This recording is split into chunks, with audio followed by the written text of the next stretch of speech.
আসসালামু আলাইকুম। আজকে আমাদের গুছামারা ঐতিহ্যবাহী কেন্দ্রীয় মডেল মসজিদের পাশে আমাদের গুছামারা গ্রামের ঐতিহ্যবাহী কবরস্থানটা পরিষ্কার পরিচ্ছন্নতার জন্য সর্বস্তরের গ্রামবাসীরা একসাথে হয়েছেন। আবার তাহলে ওই যে কুফুলিতি সরকার আছে, ওনার সাথে আপনারা যোগাযোগ করতে পারেন। অন্তত একটা গাছ লাগালে আপনার অনেক সুন্দর দেখা যাবে গুরুস্থানের চতুর্দিকটা, বুঝছেন? যাদের ইচ্ছা থাকে তারা কুফুলিতির সাথে যোগাযোগ করতে পারেন। প্রত্যেক শনিবারে ফুল গাছ আনা হয়। অন্তত একটা করে গাছ দিলেও আমাদের অনেক মানুষ গুরুস্থানটা খুব সুন্দর দেখা যাবে। ওকে, সবাইকে ধন্যবাদ। তো এখানে কিন্তু এই লোকটা বলতেছিল যে প্রত্যেক শনিবারে ফুল গাছ আনা হয়। প্রত্যেকটা মানুষ যদি একটা করে ফুল গাছ লাগায় তাহলে এই কবরস্থানটা অনেক সুন্দর দেখা যাবে, চারিদিকের দৃশ্যটা আরো ফুটে উঠবে।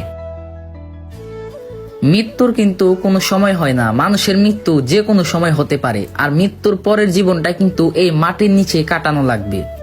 তাই আমরা আমাদের মনের ভিতরে কোনো অহংকার না রেখে চলুন একটু আমাদের বাড়ির বা এলাকার আশেপাশের কবরস্থানগুলোর দিকে একটু নজর দেই, একটু সুন্দর করার চেষ্টা করি।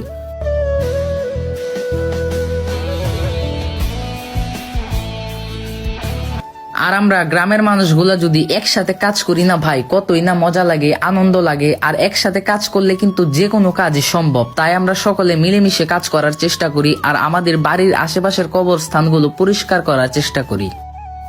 তো আজকের জন্য এতটুকুই, দেখা হবে অন্য কোনো ভিডিওর মধ্যে। ততক্ষণ সকলে সুস্থ থাকবেন, ভালো থাকবেন আর আমার জন্য দোয়া করবেন। আসসালামু আলাইকুম।